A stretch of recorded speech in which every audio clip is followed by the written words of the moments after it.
right, good glorious morning, everyone. And it's time for, let's say, coffee with Reverend Glory. Yeah, it's been a while. I'm in Texas visiting with family. I didn't realize at the time that I planned my trip that I planned to run around as much as I've been running around. But it's been absolutely amazing. It has.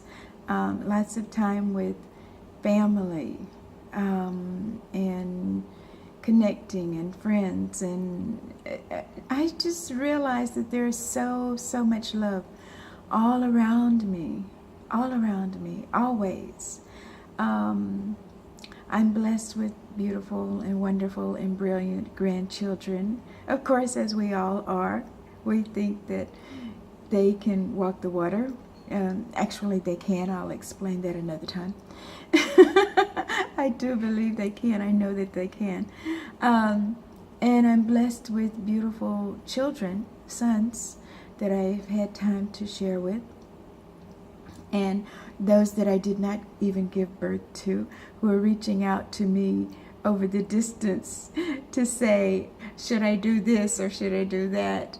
And bringing forth that mother love spirit within me. So I appreciate those as well.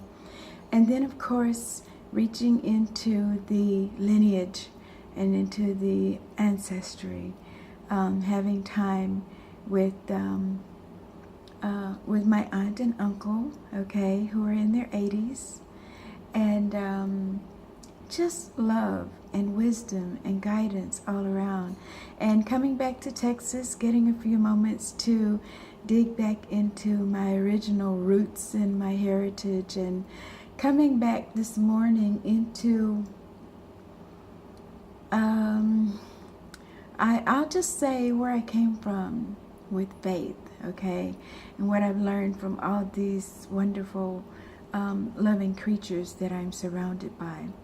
And of course, I'm not going to negate for 1 second that beautiful, beautiful garden that I am in California.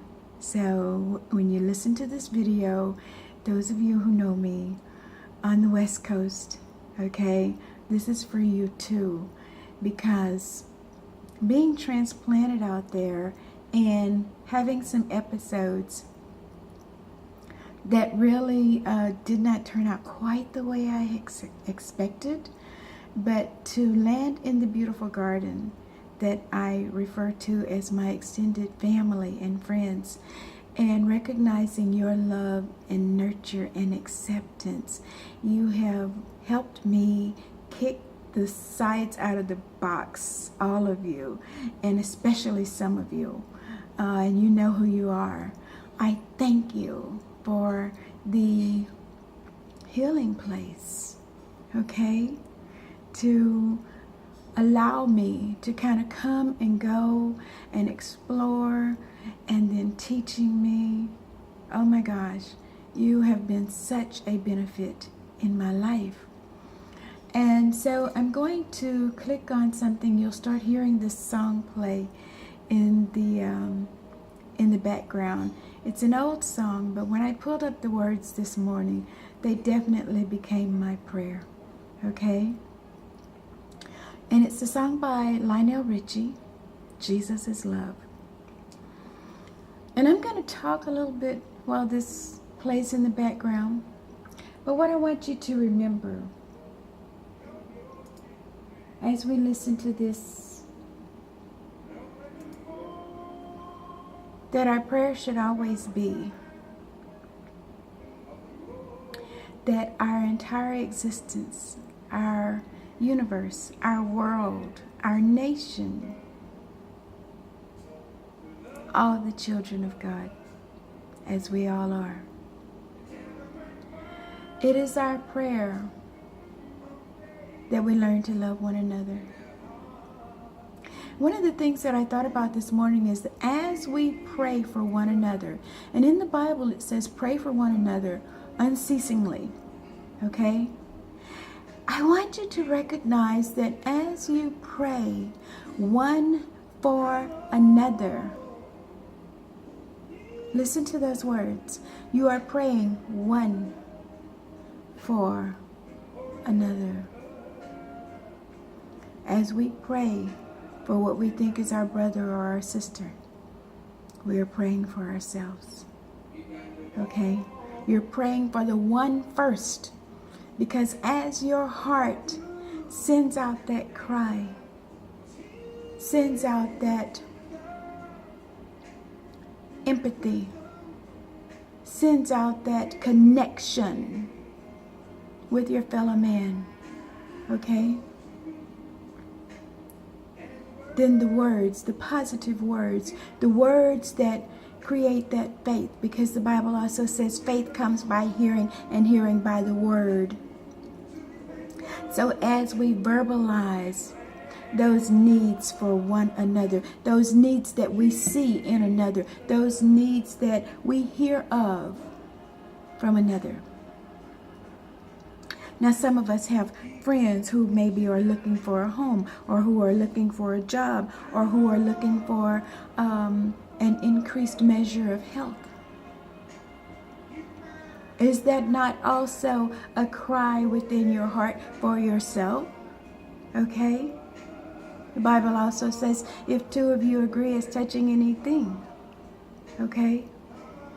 So how do you share the concern for your brother unless it resonates within your soul as something that you also need? So when we pray ye one for the other,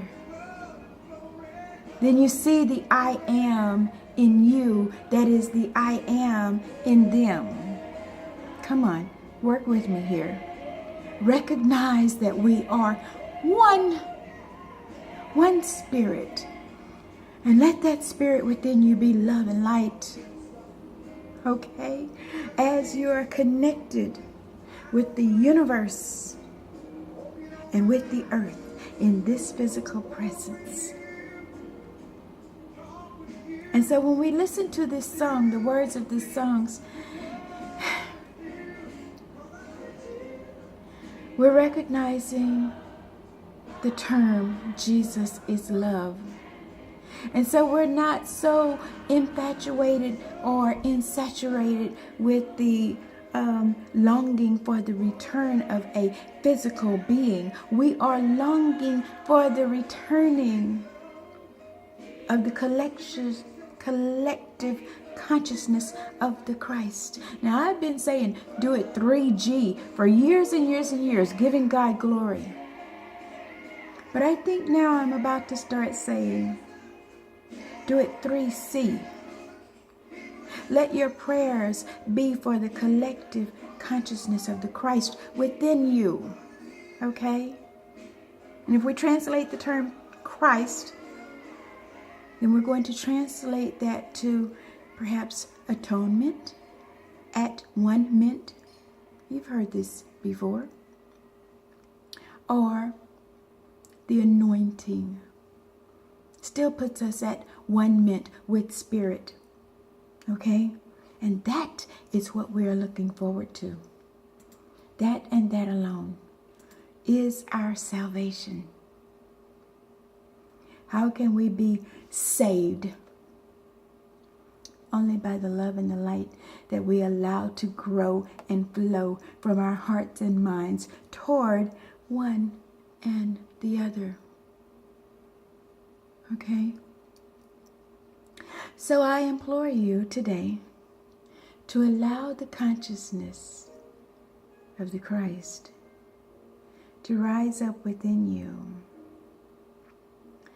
I do want to touch on one other thing. Some of us are concerned about the negativity or the devil. Perfected love casts out fear. Therefore, fear does not exist.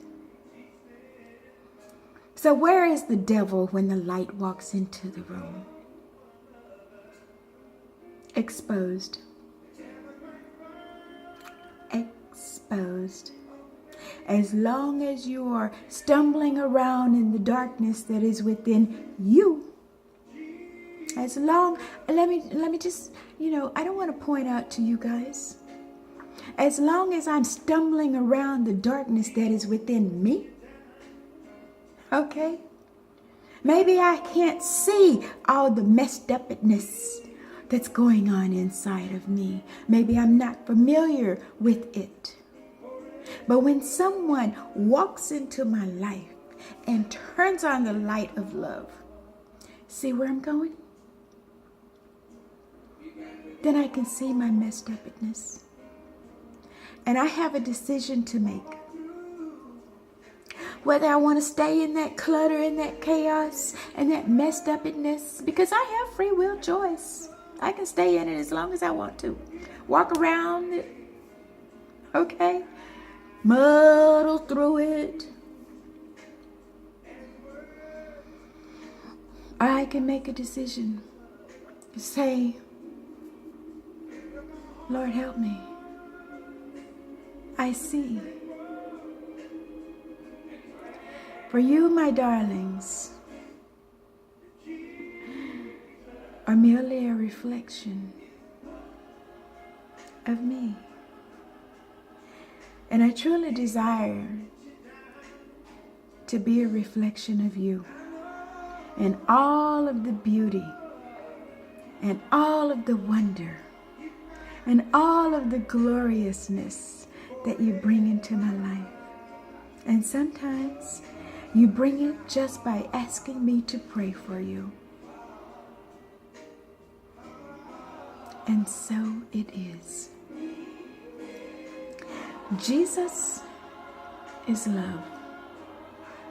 And for those of us who call ourselves Christians, which of course Jesus was not, we recognize that is the power and the glory of love.